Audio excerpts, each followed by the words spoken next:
Oi, gente, tudo bem? Hoje a nossa aula é sobre cubismo. A gente vai ver um pouquinho das características desses dois grandes movimentos que fizeram parte de toda a vanguarda europeia. Bom, vamos lá então.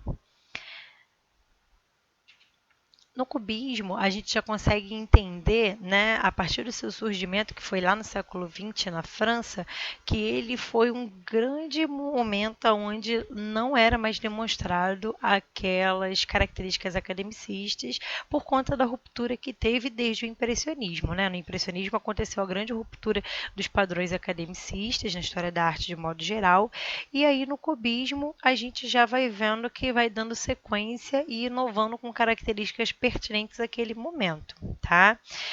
Outra grande representação nessa época foi justamente a questão de tudo o que estava acontecendo ali da incorporação, né, do imaginário urbano industrial, as inovações ao redor daquela sociedade, né, de maneira externa da sociedade no modo geral, que os artistas da época começaram a registrar nas suas obras.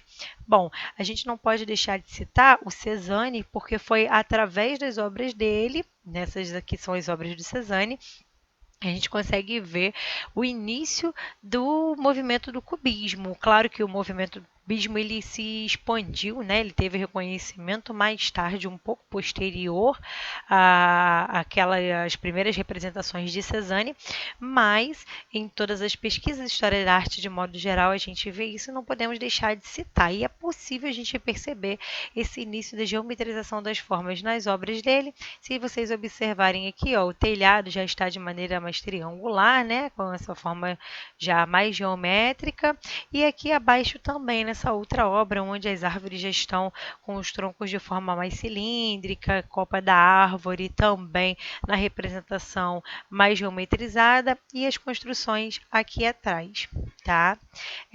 O cubismo foi uma vanguarda artística europeia marcada justamente pela sua utilização das formas geométricas.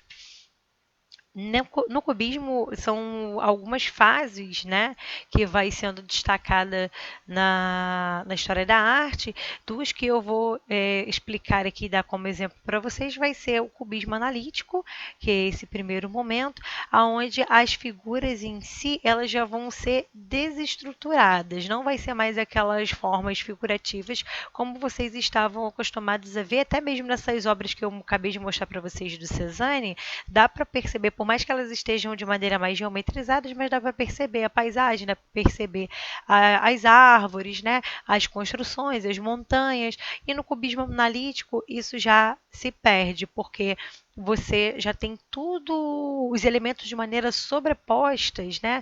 Os planos ficam sucessivos ali, e você tem uma visão total da figura, de todos os ângulos juntos, e não tem a utilização da perspectiva, tá? Bom, aqui a gente já tem uma outra imagem que nos dá para ter um entendimento melhor disso que eu já estou falando para vocês. A gente tem a fragmentação, né, de todos esses elementos, onde fica mesmo impossível você ter uma boa análise, né, uma boa percepção do que está de fato inserido ali, quais são os elementos dessa obra.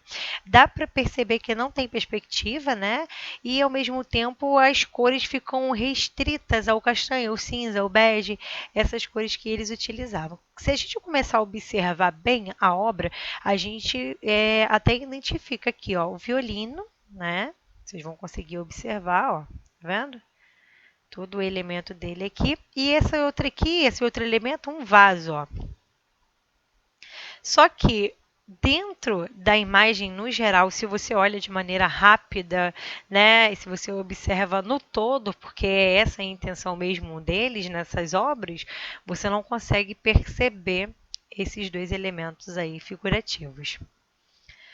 Bom, e aí a gente tem também o sintético, né? O cubismo sintético, que foi quando eles começaram a reagir a essa excessiva fragmentação dos objetos. Porque no cubismo analítico já estava de maneira tão excessiva essa questão de desconfigurar os elementos, desconfigurar a obra, né? Não mostrar de fato o que tinha ali, ficar algumas mensagens assim um pouco turvas, né? Para você ter que olhar e olhar e olhar trabalhar até você conseguir identificar o que era de fato. Então, nesse período do cubismo sintético, eles já começaram a reagir sobre esse excesso, né, do cubismo analítico e começaram a retomar, a voltar a fazer figuras de maneiras que pudessem ser reconhecidas na obra de arte ali dessa fase do cubismo, tá? Também aconteceu a colagem, onde começaram a introduzir as letras, as palavras, os números, pedaços de madeira, vidro e vários objetos que eles começaram a sobrepor sobre a tela, ou seja, a tela que era um objeto onde uma base, né, era utilizada apenas para fazer pinturas, desenhos, começou então nesse momento a ser utilizado para também ser base de colagem com vários elementos diferenciados que começaram a compor toda esse período, essa fase aí, fazendo parte do cubismo de modo geral.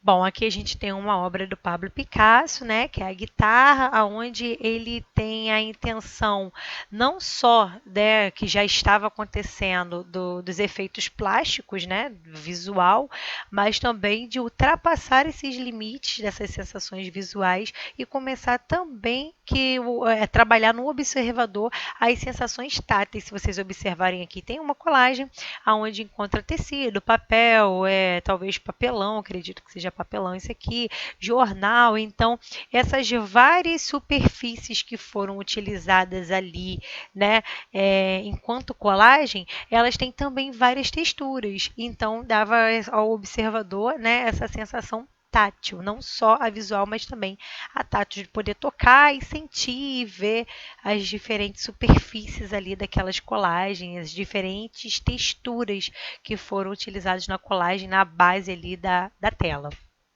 Aqui também nós temos duas obras dele, né, do Pablo Picasso, e uma que trabalha mais, que é a Guernica, né, trabalha mais com a monocromia, onde a gente vê que ele restringiu-se apenas na utilização do preto, branco e os vários tons de cinza, né, a partir da mistura do preto e do branco nessa tela. E aqui é outra obra dele que a gente já vê mais um motivo mais alegre, mais colorido, com vários tons e várias cores diferentes.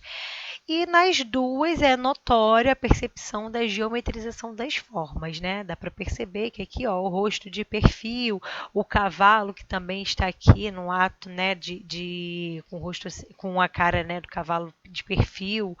Enfim, todos os elementos daquela sensação que ele representou ali das pessoas da época, né, no momento de guerra e pós-guerra, e aqui das mulheres, dá para perceber nas duas obras essa geometrização, onde você vê os cotovelos, o corpo, a anatomia, que não está de maneira realista como os padrões academicistas, muito pelo contrário. Então, tudo assim bem de forma geométrica, né, bem geometrizado mesmo. E ele ficou conhecido também por ter várias fases, né? E as duas que eu vou destacar aqui do Picasso foi a fase azul e a rosa. Na fase azul, a gente já consegue perceber que ele aborda temas como tristeza, medo, angústia, abandono, cegueira, pobreza, melancolia, o desespero de modo geral, né? A angústia daquele momento. Aqui a gente tem a obra Café da Manhã de um Homem Cego, onde dá para perceber que ele é, né, deficiente visual e está ali tocando os elementos e é perceptível essa tristeza na manhã desse personagem, né, onde ele está ali iniciando o seu dia, começando a tocar as coisas para poder tomar o seu café e a gente consegue ver essa melancolia que era uma das características dessa fase azul do Picasso e ele conseguiu demonstrar nesse personagem aí.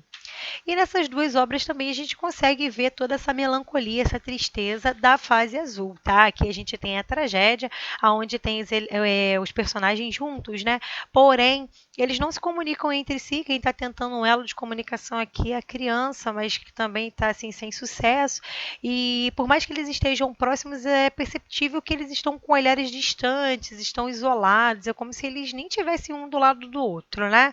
Por conta das tristezas, das angústias que rondavam eles naquela época ali, e foi isso que o Picasso registrou nessa obra. Aqui também o velho judeu e o menino, apesar de estarem juntos, é notório ver que eles estão com olhares distantes, com pensamentos distantes, não estão se comunicando entre si, né?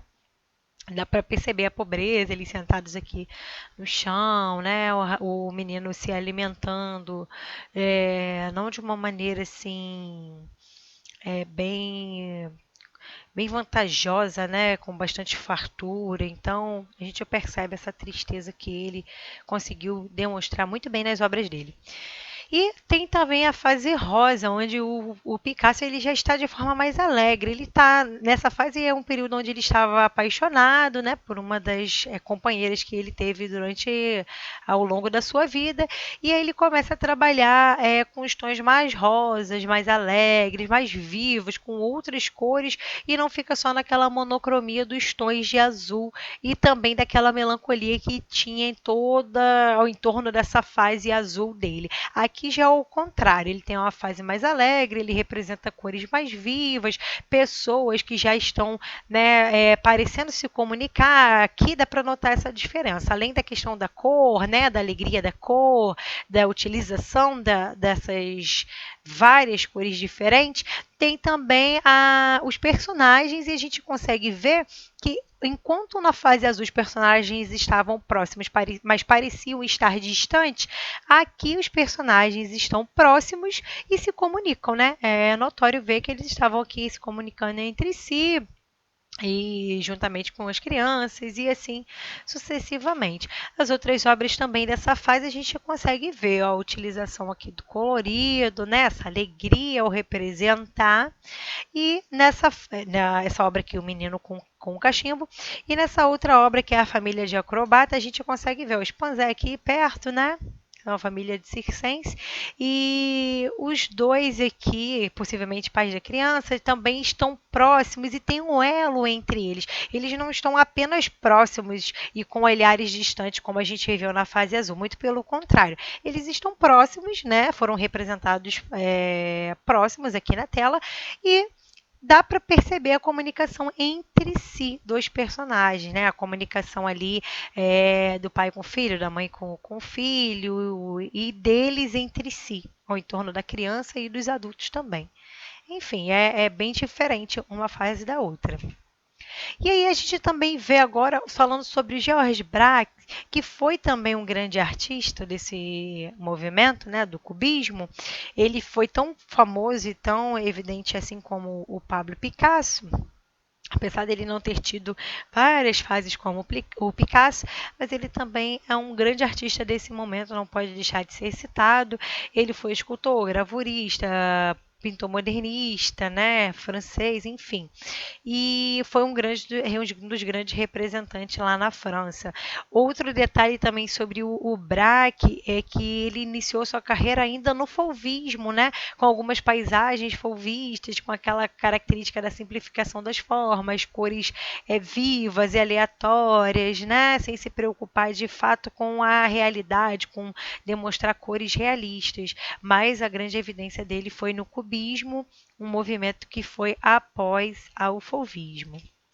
Aqui a gente tem outras obras do Braque, né? Aí tem mostrando o destaque da pintura da natureza morta, onde tinha aqueles elementos sobre a mesa que ele gostava de representar bastante. Na primeira imagem a gente vê que a representação do aqueduto, das vilas, né? Ou seja, tem a representação geometrizada não só da paisagem com elementos arquitetônicos, mas também com a paisagem com elementos naturais, né? Com as plantações, árvores, e dá para perceber as pinceladas dele de maneira expressiva, diferente, né? Com todas essas características que a gente está vendo desses movimentos, que foram os movimentos de vanguarda. Ele gostava de representar paisagens, pássaros, mesas, interiores, enfim. E aqui, numa dessas representações de interiores, a gente consegue ver também a complexidade, que era uma característica dele, da retratação dos temas abstratos. Ou seja, ao mesmo tempo que a gente consegue ver que ele retratou um momento interior, né, dá para perceber também a complexidade nessa obra aqui. E ela se torna abstrata a partir do momento que a gente olha no todo e não consegue de fato reconhecer. Mas se a gente for observar com mais calma, começar a ver os detalhes, a gente ainda identifica que aqui é uma garrafa, né? E aqui são peixes, como o próprio nome diz, ó, garrafa e peixes, aqui é uma garrafa e aqui tem peixes sobre a mesa, tá? Porém, se você olha de maneira rápida e no todo, você vê apenas o tema da retratação abstrata e complexa do que ele gostava de fazer. Ele ia desde do mais, digamos que lúdico, né, mais fácil de observar, até o mais complexo. Bom, a gente tem também aqui ainda outra obra dele, onde demonstra essa colagem. Ele foi o inventor dessa técnica do papel colado, né? De todo esse detalhe, onde vai colocando pedaços de papéis, sobrepondo, né? Fazendo em si a colagem. Ele foi esse inventor aí. Também representou suas pinturas com temas simples do cotidiano, de modo geral, e várias texturas, ornamentos, essas grandes características que eram da época do cubismo, de toda essa fase aí do movimento cubista. E aqui dá para a gente perceber, né, essas várias colagens com vários elementos, madeira, papel, partitura, tecido, enfim, vários elementos que ele usou na colagem ali para poder fazer a representação dessa obra em específico. Tá? Agora a gente encerra a nossa aula, então, tá? Sobre cubismo, e espero que vocês tenham gostado dessas novas características e a gente vai ver mais movimentos à frente na próxima aula, tá? Espero vocês. Beijo grande.